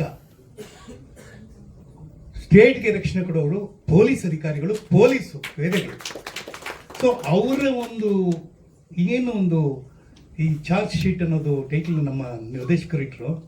ಇದನ್ನು ನೋಡಿದಾಗ ನಮ್ಮದೇ JP ನಗರದಲ್ಲಿ ನಡೆದಂಥ ಘಟನೆ ಇದು. 2003 2008ವರೆಗೂ ಹುಡುಕ್ತಾನೆ ಇರ್ತಾನೆ ತಂದೆ, ಸಿಗಲ್ಲ. ಕಡೆಗೆ ಇವರು ಕೇಸ್ ತಗೊಂಡು ಅದನ್ನು ಸಾಲ್ವ್ ಮಾಡಿ ಅದಕ್ಕೊಂದು ಅಂತ್ಯ ಕೊಡ್ತಾರೆ. ನಾನು ಈ ಸಿನಿಮಾ ಬಗ್ಗೆ ಒಂದು ಹೇಳಬೇಕು ಅಂತಂದರೆ, ಈ ನಿರ್ಮಾಪಕರ ಬಗ್ಗೆ ನಿಜವಾಗ್ಲೂ ನಾವು ಕಾಳಜಿ ವಹಿಸಬೇಕು. ಯಾಕೆಂದರೆ ಇವರು ಹೇಳಿದ್ರು ಬಡ್ಜೆಟ್ ಇತ್ತಂದರೆ ಧ್ರುವ, ಬಡ್ಜೆಟ್ ಇಲ್ಲಂದರೆ ಸುಂದರ ಅಂತ. ನಮಗೆ ನೋ ಬಡ್ಜೆಟ್. ಚಾರ್ಜ್ ಶೀಟ್ ಯಾವ ರೀತಿ ಸಿನಿಮಾ ಆಗ್ಬೇಕಂದ್ರೆ, ಹಾಕಿರೋ ಬಂಡವಾಳ ಸುಂದರ್ ರಾಜಿಗೆ ಹಾಕಿರೋ ಬಂಡವಾಳ ಇರ್ಲಿ, ಬರೋದು ಧ್ರುವನಿಗೆ ಬರೋ ಕಲೆಕ್ಷನ್ ಬರಲಿ. ಸಿನಿಮಾ, ಕನ್ನಡ ಸಿನಿಮಾ ಆ ರೀತಿ ಆಗ್ಲಿ. ನಾವು ಕಮ್ಮಿ ಬಡ್ಜೆಟ್ ಅಲ್ಲೇ ಸಿನಿಮಾ ಮಾಡ್ತೀವಿ, ಹೆಚ್ಚಾಗಿ ಗಳಿಸ್ತೀವಿ ಅಲ್ವಾ? ನಿಜ ಮಾತು. ಯಾಕೆಂದ್ರೆ ನಾನು ಆ ಸಿನಿಮಾ ಮಾಡುವಾಗ ಸರ್, ನಾವು ಯಾರು ಎಲ್ಲೋ 5 ಸ್ಟಾರ್ ಹೋಟೆಲಿಂದ ಊಟ ತರಿಸ್ಕೊಂಡು ತಿನ್ನಲಿಲ್ಲ ಸರ್. ರೋಡ್ ಸೈಡ್ ಫುಡ್ ತಿಂದಿದ್ದು. ಆಮೇಲೆ ರೈಟ್ ಸರ್, ಅಲ್ಲೇ ಸಾರು, ಅಲ್ಲೇ ಸೊಪ್ಪು, ಅಲ್ಲೇ ಹಪ್ಪಳ, ಅಲ್ಲೇ ಇದು ಯಾವುದೋ ಒಂದು ಪೇಪರು. ನನಗೆ ಖುಷಿ ಆಯಿತು ಅಂದರೆ, ಸಿಕ್ಕತ್ತೆ ಮನೇಲಿ ಅದೆಲ್ಲ ಸಿಕ್ಕತ್ತೆ, ಹೋಟ್ಲಲ್ಲಿ ದುಡ್ಡು ಕೊಟ್ಟರೆ ಅದೆಲ್ಲ ಸಿಕ್ಕತ್ತೆ. ಸಿನಿಮಾದಲ್ಲಿ ಮಾತ್ರ ನಾವು ನಿಜವಾದ ಮನುಷ್ಯರಾಗಬೇಕು, ನಿಜವಾದ ಕಲಾವಿದರಾಗಬೇಕು. ಇದಕ್ಕೆ ಮುಖ್ಯ ಕಾರಣ ನಾನು ಭಾಳ ನೆನೆಸ್ಕೊಳ್ಳೋದು ರಾಜ್ಕುಮಾರ್ನ. ಅವ್ರನ್ನ ರಾಜ್ಕುಮಾರ್ನ ಯಾಕೆ ನೆನೆಸ್ಕೊತೀನಿ ಅಂತಂದರೆ, ಆ ಪುಣ್ಯಾತ್ಮ 1975ವರೆಗೂ 5,000 ರೂಪಾಯಿ ನೋಡಿರಲಿಲ್ಲ. 54ರಲ್ಲಿ ಬರ್ತಾರೆ, 75ವರೆಗೂ ನೋಡಲ್ಲ. ಬಂಗಾರದ ಮನುಷ್ಯ ಆದಮೇಲೆ ಅವ್ರಿಗೆ ಸಂಭಾವನೆ ಜಾಸ್ತಿ ಆಗುತ್ತೆ. ಅವರು ಯಾವತ್ತು ಕೋಟಿ ರೂಪಾಯಿ ತಗೊಂಡವರೆಲ್ಲ, ಆದರೆ ಕೋಟಿ ಜನಗಳ ಹೃದಯವನ್ನ ಅವ್ರು ಗೆದ್ದು ಬಿಟ್ರು. ಹಣ ಬರುತ್ತೆ, ಯಾವತ್ತು ಬೇಕಾದ್ರೂ ಬರುತ್ತೆ. ನಾನು ಒಂದು ರೀತಿ ಅಲೆಕ್ಸಾಂಡರ್ನ ನಾನು ನಂಬೋನು. ಅವರು ನಮ್ಮ ದೇಶನ ಬಂದು ಆಕ್ರಮಿಸ್ಕೊಂಡೆಲ್ಲ ತಗೊಂಡು ಹೋಗ್ಬೇಕು ಅನ್ನುವಾಗ ಕೇವಲ 30-32 ವರ್ಷದಲ್ಲಿ ತೀರ್ಕೊಂಡ್ಬಿಡ್ತಾನೆ. ಅವನು ಬರಿಗೈಲಿ ಹೋಗ್ತಾನೆ, ನಾವೆಲ್ಲ ಬರಿಗೈಲೇ ಹೋಗೋದು. ಹಾಗಾಗಿ ಈ ಸಿನಿಮಾ ಅವ್ರ ಬಡ್ಜೆಟ್ ಅಂತ ಕೇಳಲೇ ಇಲ್ಲ, ನಾವು ಮಾಡಿದ್ವಿ ಅಷ್ಟೇ. ಮಾಡಿ ಆ ಸಿನಿಮಾವನ್ನು ಅಚ್ಚುಕಟ್ಟಾಕ್ಬಿಟ್ರು. ನನಗೆ ನಿಜವಾಗ್ಲೂ ಖುಷಿ ಕೊಡೋದು. ನನ್ನ ಪಾತ್ರ ನೀವು ಹೇಳಿದರೆ ಯಾವಾಗಲೂ ನಮ್ಗೆ ಅನ್ಸತ್ತೆ. ಆದರೆ ನನ್ನ ಜೊತೆ ಮಾಡಿದಂಥ ಎಲ್ಲ ಯಂಗ್ಸ್ಟರ್ಸು ಅವರೆಲ್ಲ ಬರ್ತಾರೆ, ಈಗ ಬಂದು ಇಲ್ಲಿ ನಿಂತ್ಕೋತಾರೆ, ನಾನು ನೋಡ್ತೀನಿ. ಪ್ರತಿಯೊಬ್ಬರ ಕಣ್ಣಲ್ಲಿ ಒಂದು ಕನಸಿತ್ತು. ನಾವು ಯಾವತ್ತು ಅನ್ಕೋತೀವಿ, ಇವತ್ತೆಲ್ಲ ನಾಳೆ ನನಗೆ ಏನೋ ಒಂದು ಒಳ್ಳೆಯ ಪಾತ್ರ ಸಿಗುತ್ತೆ, ಇವತ್ತೆಲ್ಲ ನಾನು ಹೀರೋ ಆಗ್ತೀನಿ ಏನೋ ಅನ್ಸುತ್ತೆ. ಎಷ್ಟೋ ಜನ ಆಗೋದೇ ಇಲ್ಲ, ಅರ್ಧದಲ್ಲೇ ಬಿಟ್ಟು ಹೋಗ್ತಾರೆ. ನಾವೆಲ್ಲವನ್ನೂ ನೋಡಿದ ಮೇಲೆ ನಮ್ಗೆ ಇವತ್ತು ಅನ್ಸುತ್ತೆ. ನಿನ್ನೆ ರಾತ್ರಿ MV ರಾಜಮ್ಮನ ಬಗ್ಗೆ ಒಂದು ವಿಡಿಯೋ ನೋಡ್ತಾ ಇದ್ದೆ. ಆ ಅಮ್ಮ ಎಲ್ಲವನ್ನ ಮಾಡಿ ಅವ್ರ ಮಕ್ಕಳಿಗೆ ಹೇಳ್ತಾರೆ, ಸಾಕು ಮಗನಿಗೆ ಹೇಳ್ತಾರೆ, ನೀನು ಯಾವತ್ತೂ ಯಾರ ಮುಂದೆ ಕೈ ಚಾಚಬೇಡಪ್ಪ, ನಾವು ಸಿನಿಮಾ ರಂಗದಲ್ಲಿ ಬಂದು ಮರ್ಯಾದೆ ಉಳಿಸ್ಕೋಬೇಕು. ಆ ಮರ್ಯಾದೆ ಯಾವತ್ತೂ ಉಳಿಯತ್ತೆ, ದುಡ್ಡು ಉಳಿಯಲ್ಲ. ಕೆಟ್ಟ ಹೆಸರು ತಗೋಬೇಡಿ ಅಂತ. ನನ್ನ ಮನೆಯಲ್ಲೂ ನಾನು ಅದನ್ನೇ ಹೇಳೋದು, ನಮ್ಮ ಮನೆಯಿಂದ ಹೊರಗಡೆಗೆ ಯಾವುದೇ ಕೆಟ್ಟ ಸುದ್ದಿ ಬರಬಾರ್ದು. ಇವ್ರ ಫ್ಯಾಮಿಲಿ ಹಾಗಂತೆ, ಇವ್ರು ಹೀಗೆ ದುಡ್ಡು ಮಾಡ್ದಂತೆ, ಅವ್ರು ಹಾಗೆ ದುಡ್ಡು ಮಾಡ್ದಂತೆ ಯಾರು ಹೇಳಬಾರ್ದು. ನಮ್ಮನೆ ಗೋಡೆ ಒಂದೊಂದು ಕಿವಿನೂ ಮಾತಾಡುತ್ತೆ, ನಮ್ಮನೆ ಫ್ಯಾನ್ ಮಾತಾಡುತ್ತೆ, ನಮ್ಮನೆ ಹಾಸಿಗೆ ಮಾತಾಡುತ್ತೆ.